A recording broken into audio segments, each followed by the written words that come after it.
Bueno, voy a ir por acá. Vi que te iniciaste grabación. Listo. Voy a ir arrancando acá a compartir pantalla. Me indican, por favor, cuando la estoy viendo. Ya, ahí se está compartiendo. Listo, perfecto. Entonces, bueno, buenas tardes a todos. Espero que se encuentren muy bien. Vamos a arrancar con este nuevo espacio el día de hoy. Encantada de poderlos acompañar como nuevamente en este diplomado que ustedes están cursando. Este ciclo pues que nos corresponde en esta etapa es un poco más corto que el pasado, que fue de diseño de espacios refrigerados. Vamos a estar en 2 clases. La del día de hoy, que vamos a hablar sobre túneles de enfriamiento, congelado y ultracongelación vista desde el proceso, y el día de mañana, que vamos a estar hablando de todo el tema de manejo de cuartos fríos, cuartos de maduración, y toda esa parte pues como de maduración de productos. Al igual que el módulo pasado, la idea es que en cada uno de estos poder tener personas, que ya ahorita les voy a presentar el día de hoy, que nos va a estar acompañando, personas expertas en el área que también nos puedan ayudar y contribuir más allá de la teoría y que nos traigan como esa experiencia del día a día en la operación, cuáles son las nuevas tecnologías, qué es lo que se usa en la industria y podamos complementar la teoría desde esos frentes. El día de hoy, pues el orden del día que vamos a tener es la cátedra sobre todo el tema de túneles de enfriamiento y ultracongelación. Más o menos en la mitad del espacio vamos a tener un descanso. Vamos a tener en la parte final una serie de preguntas rápidas a partir de la plataforma de Menti, que ustedes ya tuvieron la oportunidad de conocerla. La utilizamos en el módulo pasado y pues ya con eso daríamos como el cierre del día de hoy. El día de hoy, como les comenté, pues nos acompaña Viviana Álvarez. Ella es ingeniera de alimentos, tiene una experiencia de más de 12 años en sistemas de gestión de calidad para la industria de alimentos. Ya le voy a dar la palabra a ella para que iniciemos como con este nuevo ciclo, para que se presente un momentico y ya arranquemos como con esta primera etapa del día de hoy. Recuerden que a las preguntas nos pueden ir interrumpiendo tranquilamente. Si tienen alguna pregunta en el camino, nos interrumpen tranquilos para irla resolviendo. Entonces, dale, Vivi, para que arranques con esto mismo. Ay, listo. Perfecto, gracias Mariana, buenas tardes a todos, un gusto estar acá con ustedes compartiendo este espacio de formación y como les dijo Mariana, pues la idea es transmitirles como toda esa experiencia que tenemos desde la industria y que ustedes la puedan aplicar en este módulo de refrigeración que estamos viendo, ¿listo? No, nada, espero Mari que me compartas entonces tu pantalla nuevamente para que arranquemos con la formación.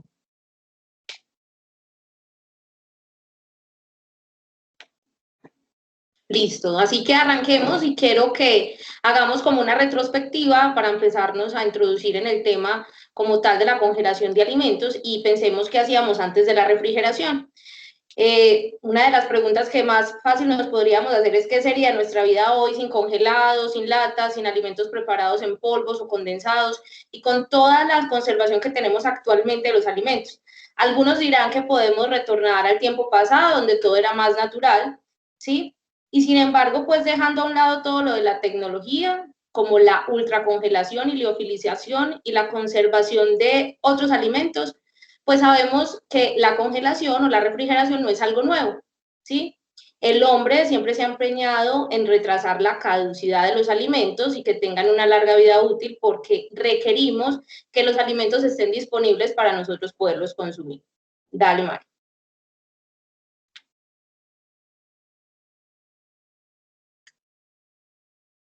Pasa a la siguiente, Mari, por favor.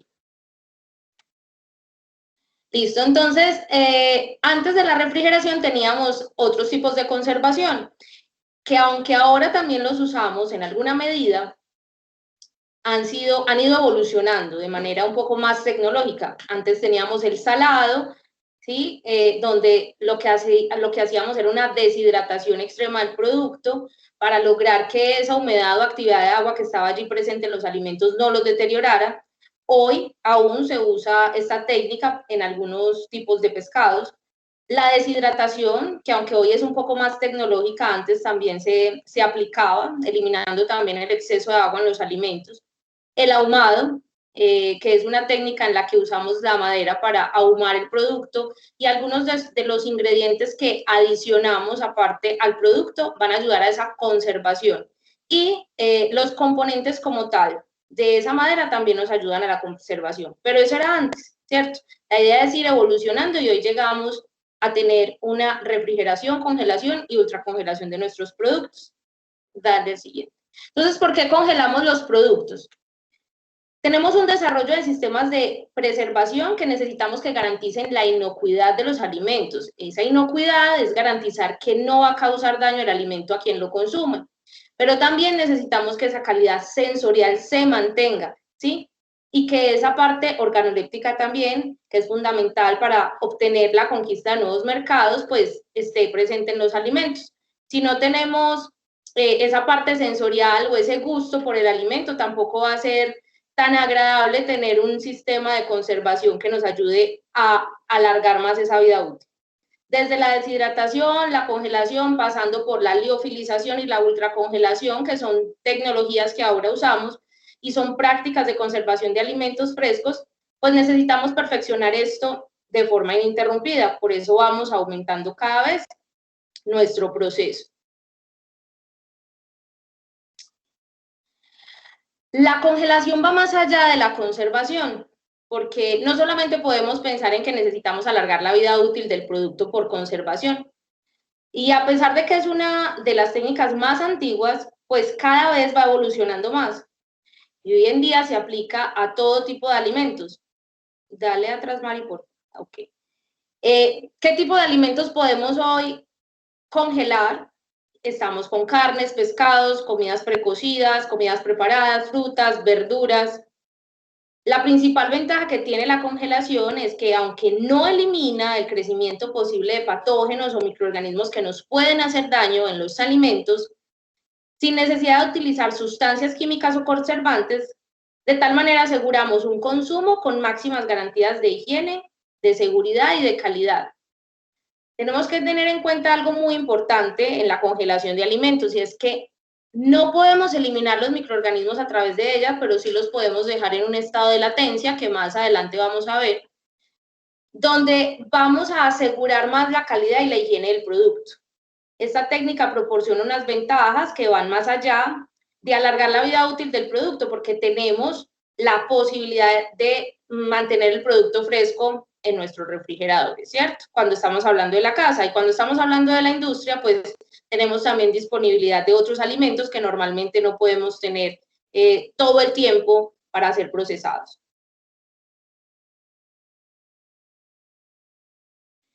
La clave y la ventaja de la congelación radica en convertir o en la conversión del agua del alimento en hielo a medida que la temperatura del ambiente empieza a disminuir. Eso es lo que han visto todos estos días en este diplomado a través del proceso de congelación, ¿cierto? A medida que la temperatura del ambiente empieza a disminuir, el producto se va congelando. Un factor que paraliza toda la actividad bioquímica interna sin que resulten afectadas la calidad del alimento, el sabor y su aspecto inicial. Lo que queremos conseguir con esa congelación siempre va a ser que nuestro producto alargue su vida útil, podamos mantener sus características sensoriales y sus características nutricionales también. Y sobre todo, que esa microbiología que tiene el producto de manera natural, pues no siga avanzando para que no perdamos el producto y lo podamos consumir con tranquilidad. Esta conversión del agua en hielo requiere una buena práctica, ya que de ella dependerá la calidad del producto una vez descongelado. Si nosotros no hacemos un buen proceso de congelación, cuando descongelemos el producto difícilmente vamos a obtener lo mismo que habíamos congelado, y es ahí donde debemos prestar atención, principalmente en esas temperaturas que vamos a manejar para lograr este resultado. Es necesario que se formen pequeños cristales de hielo, no de gran tamaño, porque se van a romper las paredes celulares de los alimentos y posteriormente se secarán, se quemarán por las bajas temperaturas. Entonces allí entra una parte importante de este proceso, y es lograr que la fase celular de nuestro alimento, la parte celular de nuestro alimento no se vea estropeada o no se vea afectada al formar unos cristales de hielo en el momento de la congelación. Por acá les puse una burbujita donde dice que recuerden que la actividad enzimática de los patógenos no cesa, no se elimina, se ralentiza. ¿Sí? Vamos a tener a los microorganismos en estado latente, las enzimas van a seguir trabajando, pero de una forma lenta, porque la refrigeración y la congelación pues van a ralentizar este proceso y van a detener un poco la degradación del alimento, pero siguen ahí como dormidos mientras volvemos a descongelar el producto. Dale a la siguiente marca, por favor. Entonces acá tenemos una gráfica donde podemos ver la congelación lenta versus la congelación rápida. En esa congelación lenta vemos cristales muy grandes que se van formando en el alimento que tienen partecitas puntiagudas que parecen agujas y esos cristales de hielo están extracelularmente en el alimento y lo van a romper.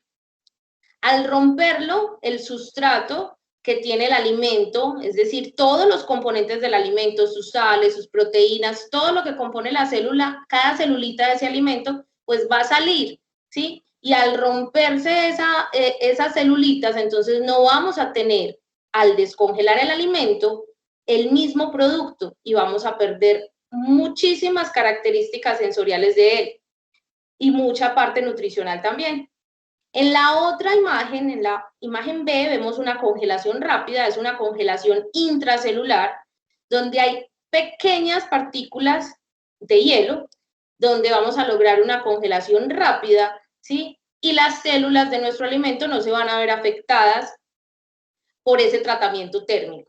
Las paredes de la célula se mantienen, nuestro producto al final, cuando lo descongelemos, va a volver a su estado lo más cercano a lo que teníamos, y va a tener una palatabilidad, una parte sensorial muchísimo mejor que si lo hacemos con una congelación lenta.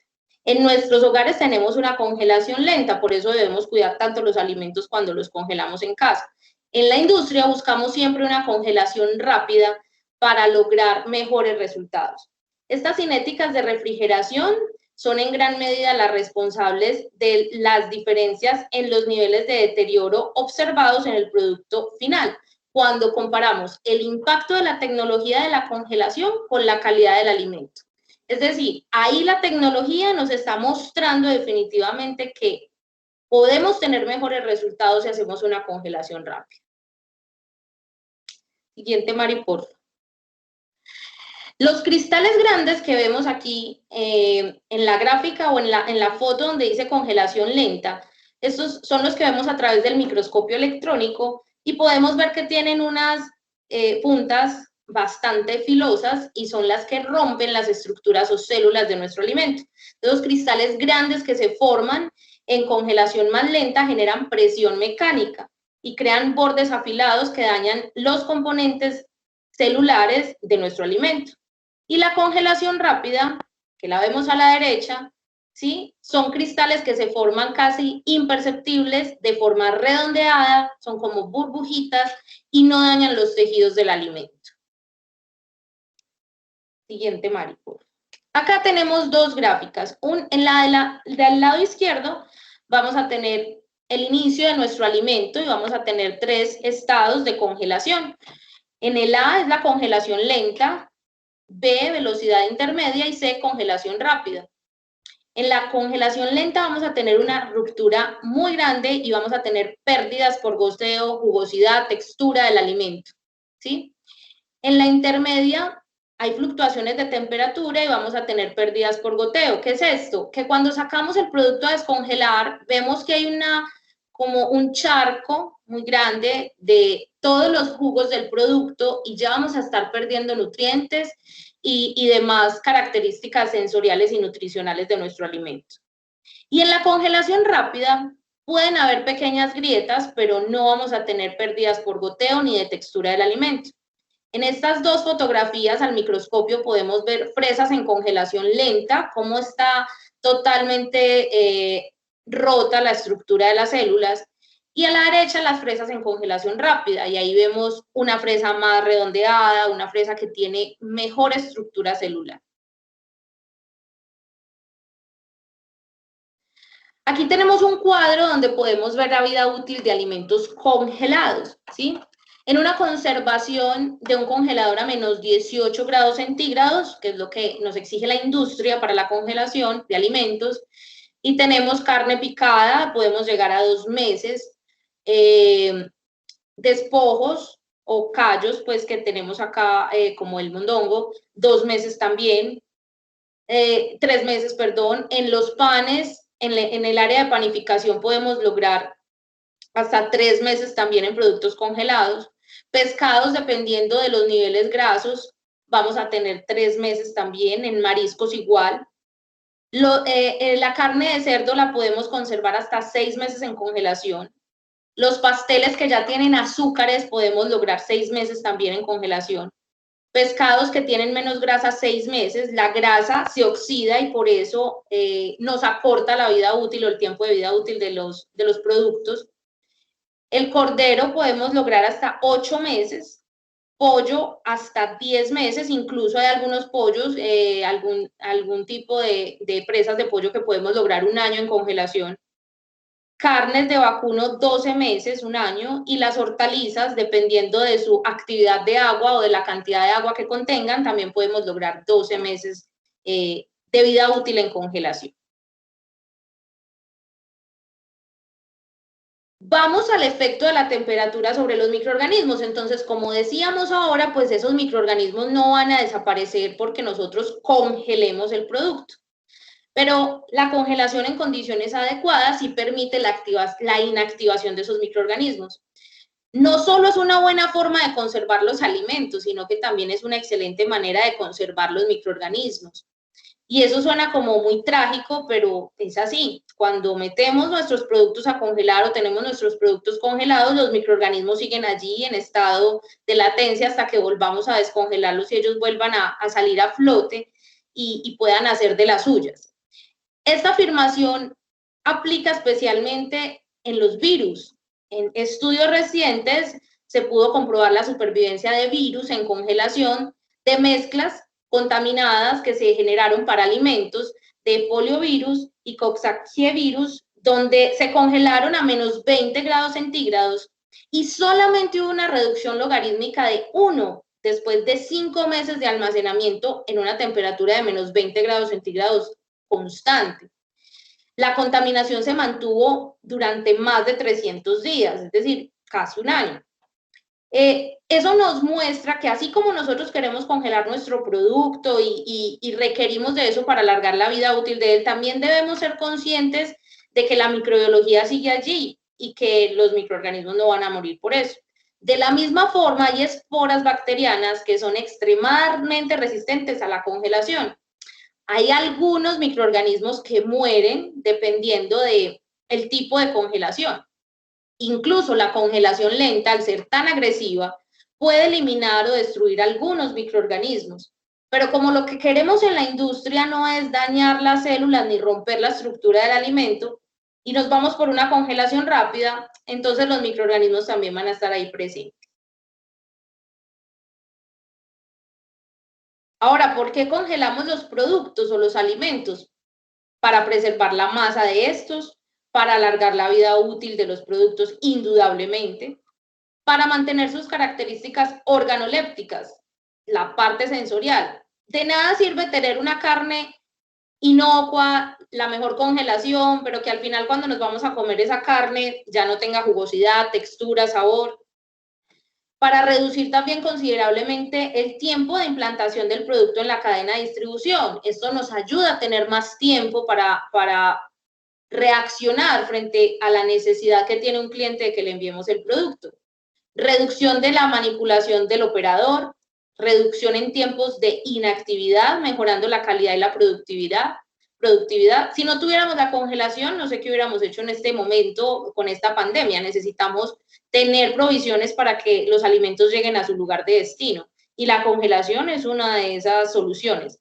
Ahorrar espacio en las líneas de fabricación, reducción de tiempos de limpieza y deshidratación del producto de forma más reducida y mejorar el resultado final del producto. Esas son las principales razones por las que necesitamos y usamos la congelación en la industria de alimentos.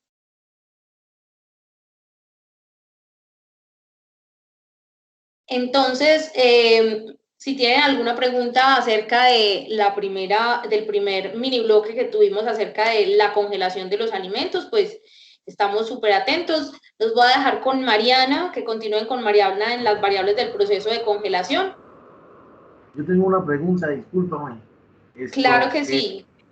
Todos los, digamos, todos los productos, o hay una tabla para ver el tiempo en el que se congela, en el que se debe congelar un producto, digamos, si es pescado, fruta, o todo, digamos, son 16 horas, o hay como un tiempo para seleccionar, dependiendo del producto.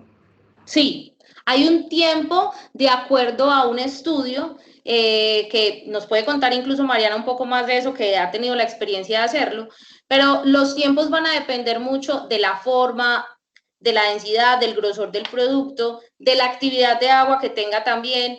Entonces, se van a hacer desarrollos específicos para la congelación. Tenemos unas tablas que les vamos a mostrar más adelante, de los que más comúnmente ya se conocen y hemos trabajado, incluso en congelación normal, que sigue Mariana con esto, y luego yo en ultracongelación, y les vamos a mostrar esas tablas y también la vida útil que puede llegar a tener el producto en esos procesos de los que tú nos preguntas. Pero definitivamente sí, hay que hacer unos estudios para cada uno de los productos dependiendo de sus características físicas. Listo, y complementándote ahí, Vivi, también en la respuesta, existen unas tablas y si quieres, pues con Neuler cuando les mandemos la presentación, te puedo mandar como los módulos en el Slides, está tabulado para los diferentes alimentos, de hecho son tablas demasiado extensas, contienen casi todos los alimentos que existen en el mercado, con cada una de sus propiedades y con las temperaturas recomendables de almacenamiento para que se puedan preservar. Entonces también les podemos dar como ese dato, no hay ningún problema. Aquí ya vamos a arrancar para continuar con todo el tema de las variables del proceso de congelación. Entonces vamos a entrar a hablar de 4 principales o de 4 grandes variables que influyen en todos los procesos de congelación o de enfriamiento. Vamos a hablar de la temperatura, de la velocidad con la cual estamos transfiriendo la energía, de la homogeneidad que se requiere durante el proceso de congelación o de enfriamiento, y vamos a hablar finalmente del costo de propiedad, porque no solo debemos de tener en cuenta el valor que tiene un equipo, sino que también vamos a ver cuáles otros son.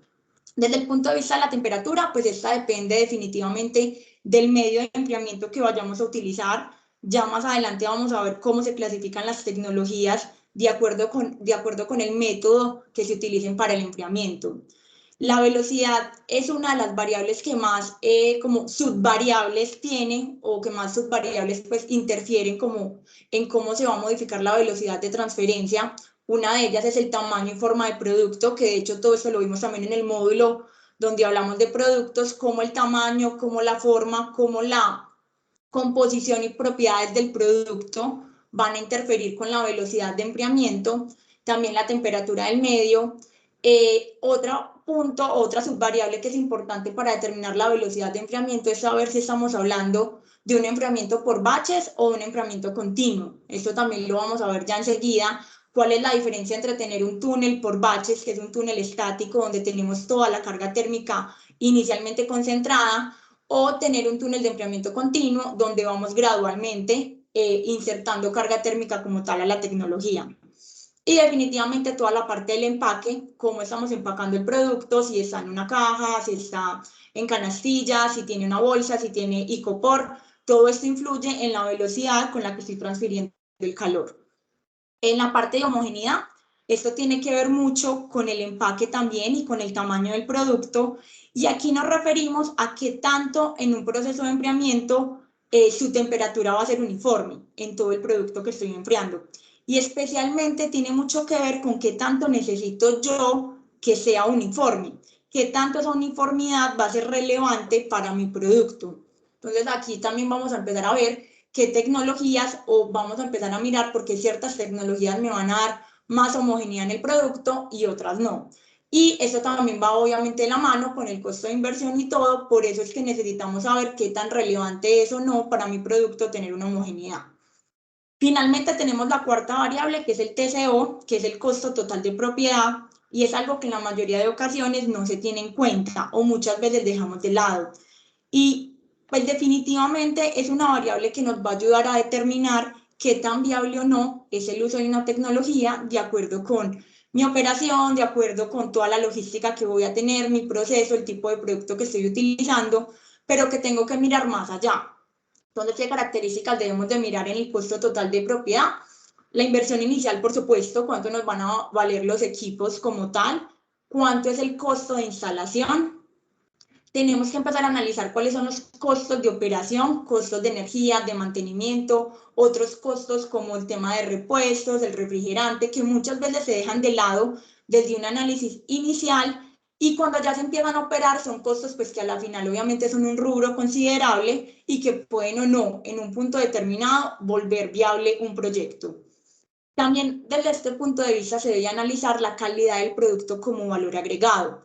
Vamos a ver ya más adelante con el tipo de tecnologías que se utilizan en túneles de congelación, que hay tecnologías que son muy costosas, pero que tienen unos beneficios en el producto, que era junto con lo que nos hablaba Viviana, pues son beneficios que van a tener de que el producto se mantenga sus condiciones perfectas, pero que influyen o que, pues que vamos a tener que tener una inversión inicial. Entonces tenemos que estar seguros que ese valor agregado que le vamos a dar al producto, pues es un valor agregado que finalmente voy a tener un retorno con una mayor venta o que voy a poder vender el producto un poco más caro y que finalmente me va a dar el retorno. Porque si no, definitivamente, pues podemos buscar otras alternativas que hay en el mercado que también se adaptan a las necesidades que estemos buscando. Ahora vamos a ver como un poco más en detalle variables desde el producto.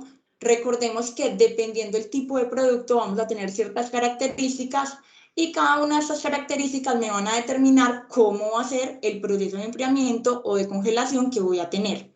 Entonces, entre ellas estamos hablando de la densidad, estamos hablando del calor sensible para casos donde solo esté hablando de enfriamiento. Cuando ya entro en la parte de congelación empezamos a hablar de un calor latente y de un calor sensible 2, que esto ya lo vimos también en el módulo de producto. Vamos a determinar también, o pues otra de las variables importantes es la temperatura con la cual estoy iniciando, la temperatura a la cual me ingresa el producto en la etapa de enfriamiento, y esto también va a depender del proceso previo. Pues si tenemos productos que vienen de un proceso de horneado, pues vamos a tener temperaturas elevadas, o productos que ya vienen de un proceso de recolección, como son las frutas y las verduras, donde su temperatura pues es un poco más a temperatura ambiente. También la temperatura final, pues definitivamente es la que nos va a determinar el diseño hacia dónde debe estar enfocado, la conductividad térmica del producto y toda la parte de dimensiones y características, qué forma tiene, cuál es su diámetro, si es un diámetro pequeño, si es delgado, bueno, como toda esta parte, las características de empaque y la cantidad de producto que voy a necesitar en un determinado tiempo. Aquí vamos a ver una gráfica que nos va a permitir evidenciar y entender un poco cómo el empaque me influye en el enfriamiento de un producto. Entonces aquí vemos un producto que nos ingresa a 5 grados centígrados y vemos esta primera gráfica donde el producto no está empacado. Vamos a ver cómo logramos la temperatura óptima, que es de menos 25 grados centígrados en aproximadamente 20 horas. Este mismo producto empacado va a lograr esta temperatura de menos 25 grados centígrados, pero ya en un tiempo de aproximadamente 48 horas. Acá, ¿qué es muy importante y qué tenemos que tener en cuenta? Esto no quiere decir que para un producto empacado yo deba de aumentar la potencia frigorífica. ¿Por qué? Porque producto es producto y el calor específico del producto es exactamente el mismo. ¿Qué es lo que me va a cambiar que tenga un empaque o que no lo tenga? Lo que me va a variar es la velocidad con la cual puedo transferir el calor. Entonces, como con un producto empacado la velocidad es un poco más lenta, por eso necesito más tiempo para alcanzar las mismas temperaturas. Aquí, en la parte, vamos a ver la parte del espesor, cómo nos influye el espesor también con el tiempo de enfriamiento que voy a tener en un producto. Entonces aquí vemos en la gráfica cómo a medida que voy aumentando el espesor de un producto, tengo un producto de un espesor y de un diámetro más grande, pues el tiempo de congelado también va a ir aumentando. Entonces sabemos que ya con lo que acabamos de ver, si no tengo empaque es lo ideal, obviamente en un proceso, pero también tenemos que tener en cuenta que no todos los productos se pueden congelar sin empaque. Eso obviamente es definitivo y no, pues, no podemos vivir en un mundo ideal donde todo se pueda congelar sin empaque. ¿Qué es lo que se hace cuando ya necesitamos empaque? Pues tenemos que tener en cuenta dentro del proceso todo este tiempo adicional que vamos a tener que tener para que el proceso logístico pues, nos permita tener un abastecimiento como tal de la línea. Lo mismo con el espesor, pues definitivamente hay productos que sí o sí son grandes, entonces vamos a tener que tener en cuenta que el tiempo de congelado es un poco mayor. Vamos a entrar ahorita a hablar de las variables desde la tecnología. Lo que acabamos de ver son variables desde el producto que difícilmente podemos controlar, pues realmente el producto es producto y sus características son las que son. Mientras que desde el punto de vista de la tecnología, pues ya sí entramos a parámetros que podemos controlar porque existen diferentes medios de refrigerante que se pueden utilizar. Entonces, dentro de estas características tenemos todo el calor específico, tenemos la temperatura del aire, la velocidad también, todo el tema del coeficiente de convección que se va a generar entre el aire y el producto y la humedad relativa. Recordemos que la humedad relativa la podemos controlar a partir de los equipos de refrigeración que utilicemos hasta cierto punto y que también va a depender del tipo de producto que tenga la necesidad de enfriar. Aquí vamos a ver en esta gráfica el comportamiento de la temperatura del refrigerante para diferentes tipos de túneles. Entonces ya más adelante vamos a describir de una forma exacta cada uno, pero aquí quiero que entendamos cómo me va a variar la temperatura del refrigerante de acuerdo con cada uno. Entonces esta primera gráfica que vemos que tiene como un pico más alto corresponde a un túnel de enfriamiento por bache. Es decir, son los típicos túneles que pues, normalmente conocemos, donde se ingresa toda una cantidad de productos, se cierra la puerta y se inicia el proceso. Esta que tiene unos picos un poco menos pronunciados corresponde a un túnel también por baches, que es decir, son productos que están apilados, canastillas o pallet, pero es un túnel continuo, es decir, utiliza carros y están en constante movimiento. Y finalmente tenemos la que es más aplanada, que corresponde a lo que conocemos como un IQF, que es un túnel de congelación continua de productos individuales. Entonces, ¿cuál es la diferencia entre estos tres? Vamos a ver que en el primero, que es el de bache, vamos a tener un pico un poco más alto porque el proceso le da más duro vencer toda esa masa térmica que tenemos inicialmente. Como inicialmente ingreso todo el producto que voy a enfriar, entonces para el refrigerante, para la velocidad pues, y para todo esto es muchísimo más difícil vencer toda esa carga térmica que tengo inicialmente y por eso tengo un pico donde se me eleva la temperatura. Para el túnel que es por bache, que es el que tiene los picos un poco más aplanados, ¿por qué se me aplana? Porque yo voy ingresando paulatinamente y voy incrementando de una forma gradual toda esa masa térmica que tengo que vencer. Estoy ingresando de 1 o 2 pallets pues continuamente, entonces ya no es tanto la inercia que tengo que vencer. Y definitivamente en el continuo, que es el que conocemos como un IQF, pues como el producto es individual y el producto está constantemente también de forma continua, pues la masa térmica y la inercia térmica que tengo que vencer definitivamente es mucho menor, por lo tanto para el refrigerante es mucho más fácil y no vamos a tener picos de temperatura.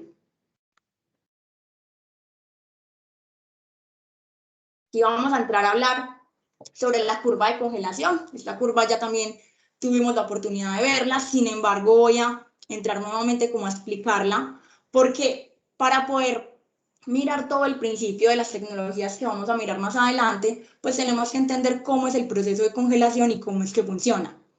Entonces recordemos que iniciamos con un producto que me ingresa a una temperatura X, en este caso tenemos un producto que está ingresando aproximadamente a 4.8 grados centígrados, y vamos a tener que desde la etapa A a la etapa B vamos a estar en una etapa que se conoce como etapa de subenfriamiento, donde lo que estamos haciendo es retirando el calor sensible 1. Recordemos que el calor sensible 1 es el que encontramos, que es el calor que se debe retirar por encima del punto de congelación inicial del producto.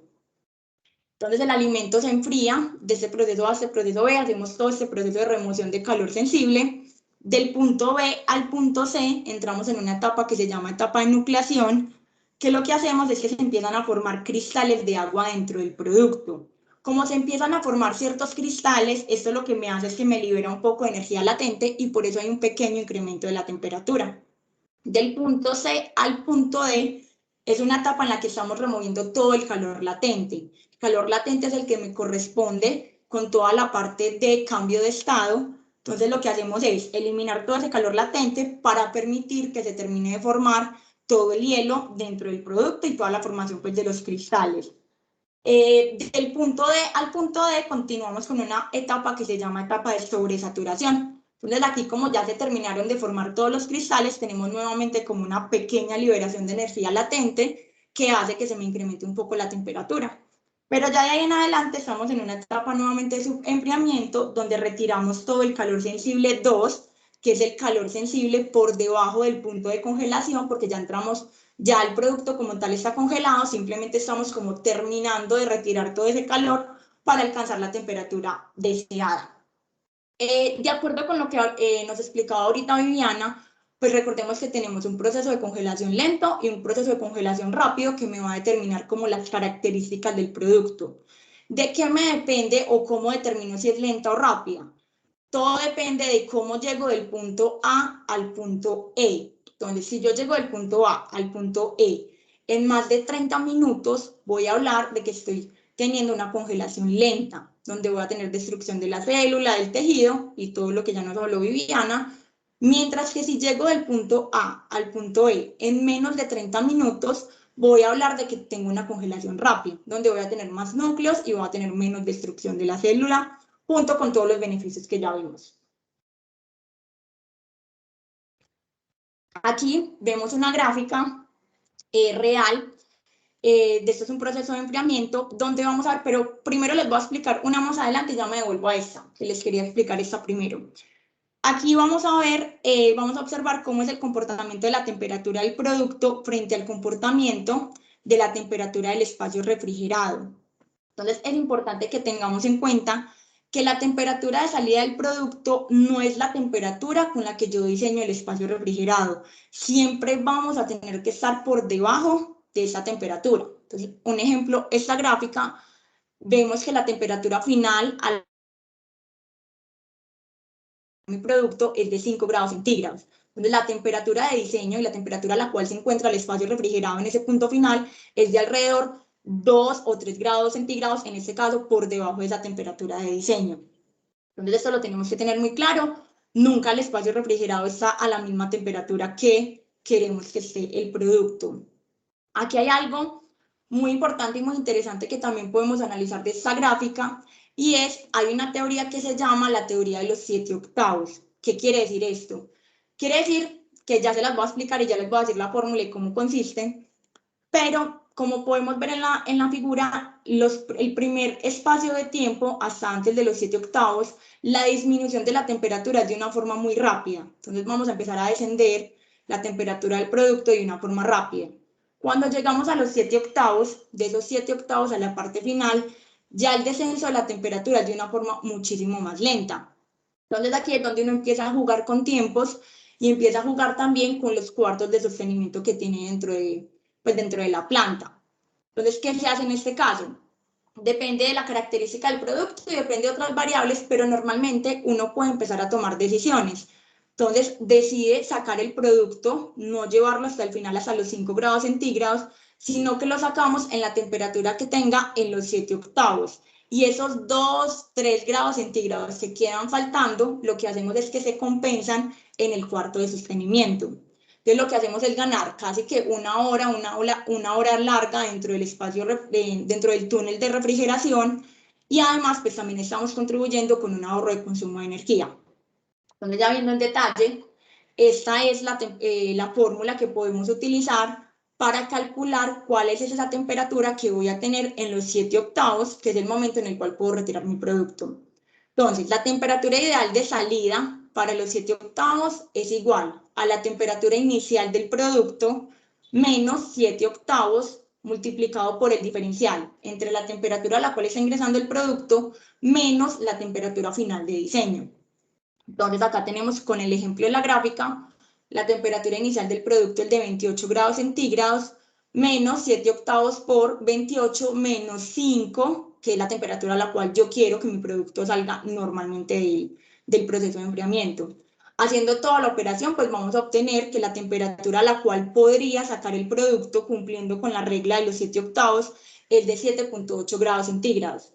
Lo que quiere decir que si yo en este proceso de enfriamiento, cuando el sensor o el punzón que tenga dentro del producto me indique que llegué a esta temperatura, tranquilamente puedo sacar el producto y sé que esos 2.8 grados los voy a poder compensar en el cuarto de sostenimiento, porque los cuartos de sostenimiento siempre se diseñan para más o menos 3, 4 o hasta 5 grados centígrados que se puedan compensar de que el producto esté elevado. Es muy útil, aunque también hay que saberlo utilizar, porque si definitivamente es un lote que yo debo despachar inmediatamente, pues no debo utilizar esta regla de los 7/8, sino que sí espero más bien la hora faltante, llegar a la temperatura requerida y así finalmente poder despachar el producto en la temperatura que es. Entonces es un proceso que se utiliza dependiendo la productividad, dependiendo la logística que tenga, pero es de gran utilidad. Aquí sí me voy a devolver a esta gráfica que les quería mostrar, que es una gráfica real de un comportamiento de un enfriamiento, para que miremos cómo se comporta la temperatura del medio, que es esta azulita, frente a la temperatura del producto, que es la roja. Entonces, esta primera etapa que vemos aquí es una etapa de preenfriamiento que tuvo el espacio refrigerado como tal. Entonces, este túnel pasó por un espacio de preenfriamiento antes de ingresar el producto al cuarto como tal. Aquí es donde sí iniciamos, el producto ingresó aproximadamente unos 8 grados centígrados y la temperatura del espacio estaba más o menos en 1 grado centígrado. Iniciamos con todo el proceso de enfriamiento, aquí vamos a ver más o menos el comportamiento de una curva de enfriamiento. De esta etapa a esta etapa estamos hablando de del primer ciclo, que es la liberación del calor sensible 1. A partir de aquí iniciamos más o menos hasta aquí. Esta gráfica no nos deja ver, pero aquí hay como un piquito que nos muestra una elevación de la temperatura. Esta etapa es la etapa de la liberación del calor latente. Y de aquí en adelante entramos con la etapa del subenfriamiento, que es la etapa de liberación del calor sensible 2. En este caso queríamos llegar a una temperatura determinada de menos 18 para el producto y vemos cómo la temperatura del espacio más o menos está entre menos 26, menos 25, menos 26 grados centígrados. Entonces acá también vemos cómo lo que les indicaba, nunca el espacio refrigerado va a estar a la temperatura ideal del producto. Entonces siempre vamos a estar por debajo de la temperatura de diseño. Y ya me les adelanto, donde estamos en la teoría de 7/8 y ya vamos a arrancar con la etapa de túneles de enfriamiento. En esta parte no voy a detallar mucho porque sé que ustedes vieron en la clase de merma muchísimo sobre el tema de túneles de enfriamiento y pues cómo contribuían como con la deshidratación y la merma del producto. Simplemente voy a nombrar como algunos de ellos y la tecnología que se utiliza. Iniciamos con toda la parte del prefrío forzado. Esto es un sistema que utiliza un sistema de evaporador central, un evaporador tipo dual, con el que buscamos tener una mayor homogeneidad en el producto. Entonces lo que hacemos es que se ubica el producto en los laterales, dejando un espacio central para la circulación del aire. Aquí lo que hacemos es, entonces inicia el ciclo, donde tenemos un ciclo donde el evaporador inyecta el aire por los costados y hace su proceso de succión de forma central. Cuando el ciclo llega como a la mitad del tiempo aproximadamente o alcanza ciertas temperaturas que uno deja programadas, lo que se hace es invertir el proceso. Entonces ya lo que sucede es que la descarga como tal de aire se hace de forma central y la succión se hace en los costados para terminar el ciclo. De esta forma que estamos garantizando una mayor homogeneidad dentro de todo el producto. Otro tipo de productos otro tipo de sistemas que se utilizan se llama el prefrío californiano. A diferencia del prefrío forzado de flujo reversible, este es un poco más manual. Digamos que el sistema de prefrío forzado es un poco más automatizado y ya vamos a ver por qué. Aquí de igual forma ubicamos el producto de una forma central con una separación en medio. Vamos a tener al final, donde se encuentra el evaporador, unas compuertas. Lo que hacemos es que con un sistema de carpas inicialmente tapamos los dos extremos para, lo que ya vamos a ver, garantizar de que el aire es inyectado pues, por el evaporador, pero vamos a garantizar de que la succión se haga por el centro del producto, por el espacio que se dejó entre los dos productos. Entonces, de esta forma garantizamos que la succión sea por el centro y que el aire pase por los costados del producto. Luego, en la mitad del ciclo, lo que vamos a hacer es que destapamos ya los costados y lo que hacemos es tapar el centro que inicialmente teníamos destapado. ¿Para conseguir qué? Para conseguir el efecto contrario, Entonces ya el aire ingresa al producto por el costado, pero de forma interior, y la descarga, o sea, la succión se hace por los laterales. Entonces vamos a tener el mismo efecto, entre comillas, que tenemos con el preferido de flujo reversible, pero esto es de una forma más manual, mientras que el otro lo hace de una forma más automática. El mismo evaporador automáticamente, de forma automatizada, revierte su ciclo. Aquí conseguimos el mismo efecto, pero de una forma manual, simplemente tapando o pues sí, cubriendo los costados de los espacios que tenemos en esta parte o el espacio central. Ahora sí vamos a entrar a la parte de congelación. Entonces vamos a empezar a hablar de las técnicas que se utilizan para el congelado, que se clasifican de acuerdo a su método básico para extraer el calor del producto. Entonces vamos a hablar de congelación por aire comprimido o congelación de impacto o por ráfaga. Realmente pues se utilizan varios nombres, o el black freezer, que también se conoce pues en el mercado de esta forma. Vamos a hablar también de la congelación por contacto, que es una congelación que se da por conducción. Y finalmente vamos a hablar todo el tema de congelamiento criogénico o ultracongelación, que es nuestra parte como final del día de hoy. Arrancando con la congelación por aire comprimido o congelación de impacto, black freezer, que también se conoce, vamos a empezar a hablar de cuál es la técnica o cuál es la tecnología que se utiliza acá. Pero realmente es una técnica que es muy sencilla, es de las más conocidas y de las más utilizadas. Es cuando tenemos aire frío que circula a una alta velocidad sobre el producto. Entonces, ¿qué es lo que hacemos? A través de los evaporadores, pues estamos circulando aire a altas velocidades. Lo que hace este aire es extraer el calor del producto. Cuando le extrae el calor del producto, pues el aire obviamente eleva su temperatura, y al pasar a través del intercambiador y de los serpentines que tiene el evaporador, lo que hacemos es retirar ese calor para nuevamente volver a ser recirculado. Entonces, el principio básico que utiliza esta tecnología es tener una circulación forzada. De hecho, pues digamos como en la antigüedad o cuando inició como todo este proceso de creación de túneles o de esta tecnología, lo que se hacía es que en los cuartos de refrigeración grandes se metían ventiladores para renovar constantemente el aire, y de esa forma disminuían los tiempos de enfriamiento del producto. Entonces, a raíz de eso, como vieron que cuando tú circulabas de una forma forzada al aire, mejorabas la eficiencia del proceso, pues a raíz de ahí inició todo el proceso de tecnificación de la congelación, que lo que hacemos es producir un descenso en el tiempo para congelar el producto a través de el aire forzado. Bueno, los tipos de túneles que tenemos en esta tecnología de black freezer, que es de aire forzado, los vamos a dividir en las siguientes categorías. Vamos a hablar del túnel de bache o por lote, que es el que les mencionaba ahorita en la presentación. Vamos a hablar del túnel continuo, que también se conoce como bache pero continuo, donde vamos a ver el troller freezer y el carton freezer.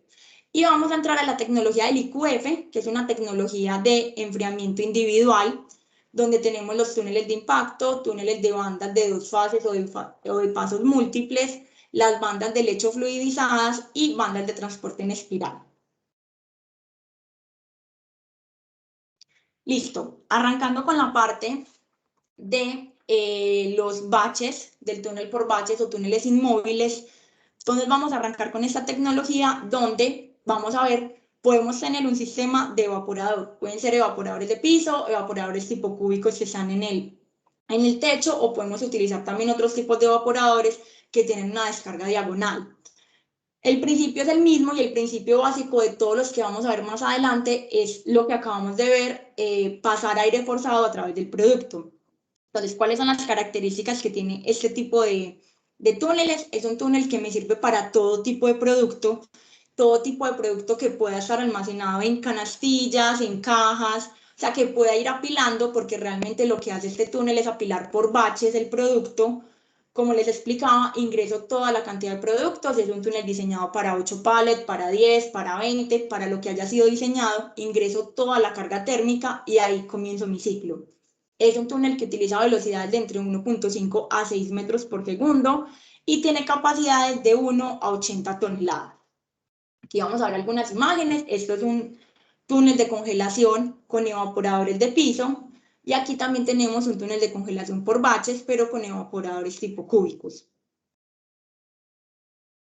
Vamos a continuar con el troller freezer, que ya hace parte de la categoría de túneles continuos. Entonces es un túnel de baches, sigue siendo de bache porque utilizo producto, digamos que está empacado en cajas, canastillas, lo que les decía, en un pallet, pues ya paletizado, pero es un bache que está montado en un carrito que va a estar continuamente operando. Entonces es un sistema que opera de forma continua y que me permite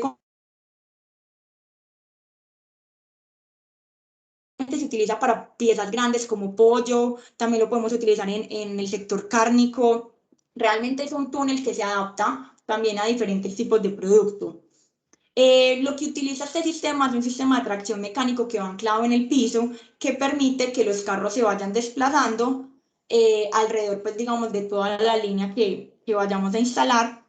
Y el tiempo del recorrido de los carros en este sistema de troller depende de la temperatura que yo desee. Es decir, me va a depender del tipo de producto, por supuesto, de la temperatura a la cual esté ingresando y de la temperatura final que vaya a desear. Entonces, digamos que una de las desventajas que también tiene este sistema es que requiere un espacio de instalación bastante grande, porque vamos a requerir líneas donde, pues, o rieles por donde pasen los carritos de una forma muchísimo más larga. De hecho, se pueden alcanzar hasta 10, 15 metros para poder garantizar que durante todo el recorrido, como lo vamos a ver acá, son de este tipo, para poder garantizar todo el recorrido, pues son distancias bastante grandes que tenemos que ir pasando. Vamos a pasar a otra tecnología de esta misma que es conocida como por baches, que es el carton freezer. También es un sistema que sirve para el enfriamiento, congelamiento de productos que está en cajas, sean cajas de cartón, sean cajas plásticas, sean envases. Realmente es una tecnología que se utiliza para este tipo de productos y es realmente muy tecnificada, realmente casi todo es muy automatizado y una de las características o las ventajas que tiene este sistema es que se utiliza en las industrias donde hay como misceláneos, es decir, donde se congelan muchísimas o diversos productos, donde no tengo una sola referencia, sino que tengo diversas referencias de producto. Este tipo de tecnología se utiliza en ese tipo de industria. Bueno, como veíamos, sirve para todo tipo de producto. Las velocidades también van entre 1.5 a 6 metros por segundo y las capacidades que puedo utilizar van desde 4.5 a 40 toneladas por hora. Aquí les quiero mostrar un video donde vamos a ver cómo es esta tecnología.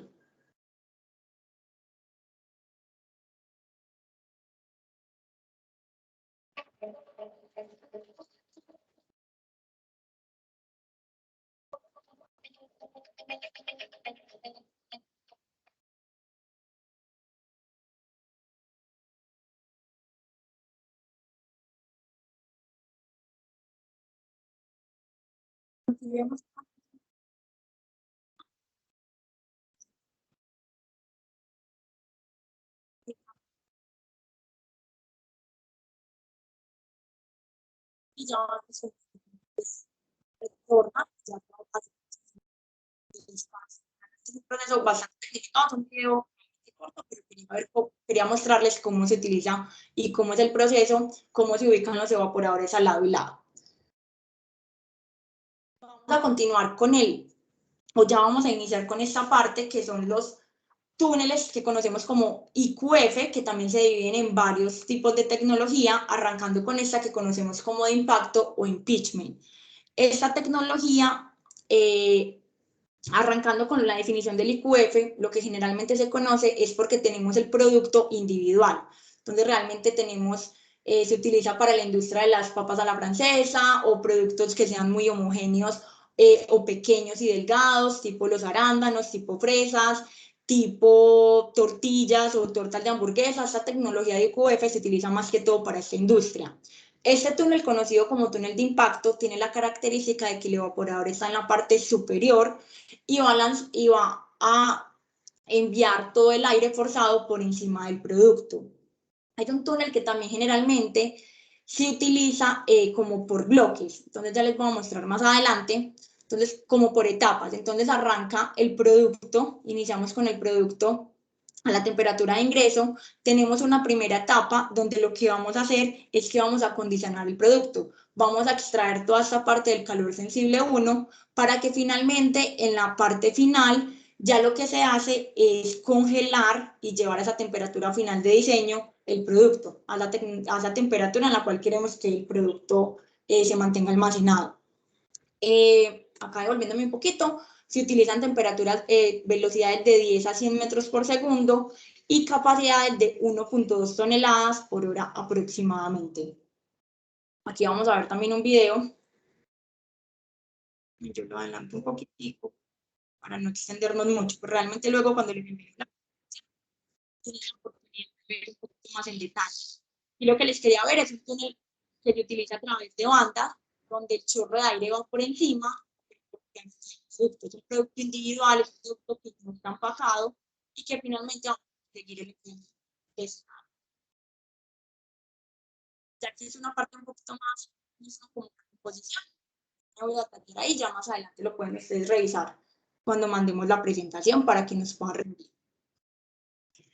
Continuamos con los sistemas de bandas de pasos múltiples.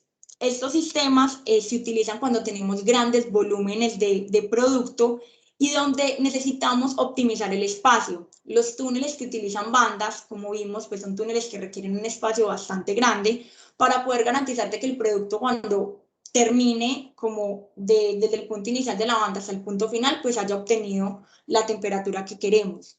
Cuando necesitamos optimizar el espacio, pues también podemos recurrir a este tipo de túneles que utilizan bandas de pasos múltiples, donde lo que hacemos es que el producto pasa pues a través de la banda por todos los pasos, está en contacto con el aire y finalmente cuando termina todo su proceso pues alcanzó la temperatura deseada. Se utiliza para productos pequeños, de un diámetro pequeño, tenemos velocidades de 2 hasta 8 metros por segundo aproximadamente y tenemos unas capacidades de 1.2 toneladas por hora. Acá tenemos el diseño de este sistema donde vamos a ver, este es un sistema, esta es una vista superior donde tenemos los evaporadores ubicados y esta parte que se ve aquí es la banda. Aquí lo vemos de una forma de costado donde vamos a ver cada uno de los pasos. Este diseño es un diseño para un sistema de enfriamiento de tortillas. Generalmente se utiliza más que todo en esta industria de las tortillas, de las arepas, donde tenemos aproximadamente unas temperaturas de ingreso por un costado, digamos de 70 a 75 grados centígrados, y el producto permanece alrededor de 4 a máximo 5 minutos, es lo que tarda en pasar toda la banda. Entonces, en esos 4 o 5 minutos, el equipo de refrigeración tiene que estar en la capacidad de disminuir de esos 75 grados centígrados a aproximadamente 15 grados centígrados, que es la temperatura de empaque que se utiliza en esta industria. Entonces, ese es el túnel que se utiliza de pasos múltiples, que también nos ayuda a reducir espacio. Tenemos el siguiente túnel, o la siguiente tecnología, que es el conocido como el lecho fluidizado. Esta tecnología tiene una característica muy particular y es que el aire ingresa por debajo del producto. Entonces, también es un sistema que se utiliza principalmente cuando el producto tiene dimensiones extremadamente pequeñas, tipo guisantes, tipo arándanos, tipo fresas, o sea, productos también de muy uniformes. Ya vamos a ver un video también que nos va a mostrar cómo se comporta. Lo que hacemos es, a través de la ráfaga de aire que sale de esta parte inferior, se crea como un fluido, no es un fluido propiamente, pero el aire crea un lecho fluidizado, por eso es que se conoce de esta forma. Vamos a ver que se forma como una especie de vapor que más o menos se ve de esa forma, pero es el aire que por chorros cuando hace contacto con el producto inclusive hace que se mueva. Aquí ya vamos a ver, las velocidades son más o menos de 30 metros por segundo y las capacidades de 0.1 a 20 toneladas por hora. Son túneles, este también es un ejemplo de este túnel de lecho fluidizado y son túneles muy compactos. Aquí ya vamos a ver como tal.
terminar, para que continuemos.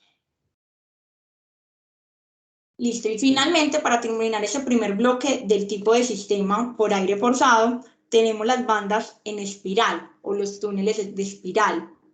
Estos túneles se utilizan para productos que tienen tiempos de congelación en teoría largos, podemos estar hablando de casi 3 horas, recordemos que estamos hablando de congelación rápida, entonces 3 horas realmente ya es un proceso un poquito más largo y se utilizan precisamente para productos que requieran ese tiempo. ¿En qué consiste? El sistema es el mismo, solo que aquí ya la banda transportadora no va por pasos como la anterior, sino que es una banda que me va haciendo la forma de espiral.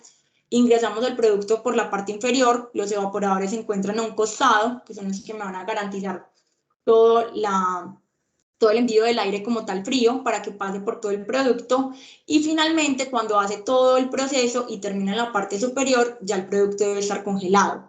Cuando hay productos que realmente requieren muchísimo más tiempo porque son productos con un calor específico bastante alto, inclusive se utiliza en la industria poner 2 túneles en serie. Entonces, el producto ingresa, en la primera parte hace como la primera extracción de calor sensible y toda esa etapa, y luego pasa al segundo túnel donde termina a hacer el proceso de congelación.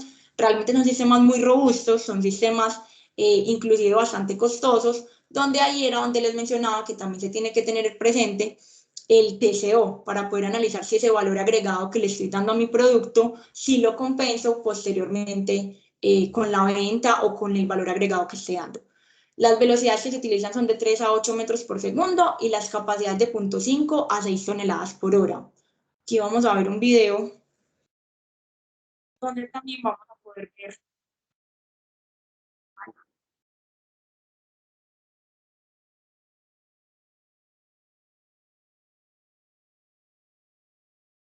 Aquí vemos cómo está la circulación de aire frío a través de todo el producto y la banda en espiral, cómo va haciendo todo su movimiento.